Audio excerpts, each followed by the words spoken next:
para jomblo yang belum menikah, hal yang paling terpenting untuk membentuk rumah tangga yang sakinah, mawaddah, adanya ketaatan dari kedua belah pihak, laki-laki dan perempuan. Ya, Allah Subhanahu wa taala menceritakan sebuah keluarga Nabi. Bagaimana kesolehan seorang suami, kesolehan seorang istri melahirkan anak-anak yang soleh dan kuat, dan sama-sama saling bantu-membantu, bahu-membahu menjalankan apa? Perintah Allah. Iya, ketika Allah Subhanahu wa taala memerintahkan Nabi Ibrahim alaihissalam meninggalkan anak istrinya di tengah padang pasir. Setelah sekian lama Nabi Ibrahim tidak mendapatkan anak, ya, beliau terus berdoa kepada Allah, fabasyarnahu bi ghulamin halim. Ya Rabbi habli minas salihin. Ya Rabbku, berikanlah kepadaku seorang anak yang saleh. Dan kami memberikan kabar gembira kepada Ibrahim dengan anak yang akan tumbuh dewasa. Pada waktu itu Ibrahim umurnya 86 tahun. Tiba-tiba beliau hijrah dari negerinya ke kota Mekah. Ya, di tengah kebahagiaan Nabi Ibrahim, tiba-tiba Allah Subhanahu wa taala memerintahkan Nabi Ibrahim meninggalkan anak dan istrinya di tengah padang pasir. Ketika Nabi Ibrahim berangkat berjalan, istrinya bertanya, "Ya Ibrahim, hendak kemana engkau pergi?" Nabi Ibrahim tidak menoleh. Ya, mungkin dikhawatirkan kalau seandainya dia melihat istrinya, siapa yang enggak sedih?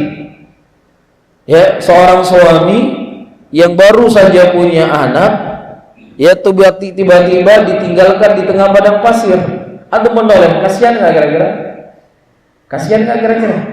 Antum nih mau berangkat safar misalnya 1 minggu atau 2 minggu. Ya, istri antum ngantarin antum ke bandara. Ya, dia gendong anak kecil. Ya, 10 hari padahal di rumah kulkas full makanan. Semuanya sudah antum siapkan. Kira-kira sedih nggak? Sedih nggak kira-kira? Anaknya masih bayi digendong, yang satu pegang begini. Sedih nggak kira-kira? Pasti sedih kan? Ya, bisa-bisa antum membatalkan perjalanan. Atau mungkin perjalanan tadi niatnya 10 hari, bisa-bisa dipotong setengah, 5 hari. Nggak tega, kasihan. Ya, ini Nabi Ibrahim alaihissalam meninggalkan di tengah padang pasir, sehingga beliau tidak menoleh kepada istri dan anaknya, khawatir nanti apa? Karena kasihan. Ini kan fitnah kan? Fitnah kan? Fitnah. Kemudian istrinya bertanya lagi, "Wahai suamiku, kemana engkau hendak pergi?" Tetap Nabi Ibrahim tidak menoleh kepada istri dan anaknya, takut beliau, kasihan. Sehingga beliau lebih memilih istrinya daripada perintah Allah. Akhirnya ketiga kalinya istrinya berkata, "Wahai suamiku, apakah ini perintah Allah?" Lihat bagaimana ketika kita punya istri yang salehah, pasti dia akan mendukung kalau disebut nama Allah. Kata suaminya, "Iya." Kata Ibrahim, "Iya, ini perintah Allah." Saya punya cerita. Ada seorang suami, dia ceritakan langsung kepada saya. Dia poligami. Tiba-tiba diketahui oleh istrinya. Diketahui oleh istrinya yang pertama. Akhirnya istrinya yang pertama minta diceraikan. Minta cerai karena dia sudah menikah dengan istri yang kedua. Ketika istrinya marah-marah, ya, kemudian suaminya mengatakan, "Dia takut sama Allah. Ini perintah, ini syariat Allah. Ini sunnah Nabi-Mu. Apakah kau tidak takut dengan azab Allah? Tidak taat dan patuh dengan suamimu?" Tadi sudah mencak-mencak. Ketika mendengar nama Allah, seperti putri malu, Tadinya Masya Allah, disentil sedikit langsung redup.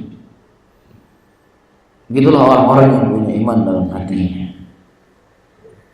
Ya, disebut nama Allah langsung bergetar, langsung sadar. Jadi sifat orang-orang beriman Allah sebutkan dalam Al-Quran. Innamal mu'minuna alladzi idza dzukirallahu wajilat qulubuhum. Hanya orang-orang beriman ketika disebut nama Allah bergetar hati-hati mereka. Tapi kalau seandainya orang bukan wanita salehah, kita ingatkan Allah, Allah, hanya dia lagi. Kan begitu. Beda dengan orang-orang beriman ketika dia mendengar nama Allah Rabbul Alamin. Begitu juga istri Nabi Ibrahim alaihissalam. Dia berkata, wahai suamiku, apakah ini perintah Allah? Kalau ini perintah Allah, saya yakin Allah nggak pernah menyanyiakan saya. Berangkat Nabi Ibrahim alaihissalam. Dari kejauhan baru beliau menoleh. Sudah jauh, sudah tidak terlihat dari istrinya lagi, baru dia menoleh. Dia lihat dari kejauhan, sedih, siapa nggak sedih? Akhirnya beliau berdoa, ya Allah, aku tinggalkan istri dan anakku di tengah padang pasir yang tidak ada dedaunan dan tidak ada pepohonan. Jagalah mereka. Dan subhanallah, Allah jaga. Allah jaga ketika ibunya Ismail mencari air berlalu dari Bukit Safa dan Marwah. Tiba-tiba di kakinya Ismail keluar air. Disebut dengan air Zam-Zam sampai hari ini masih kita manfaatkan.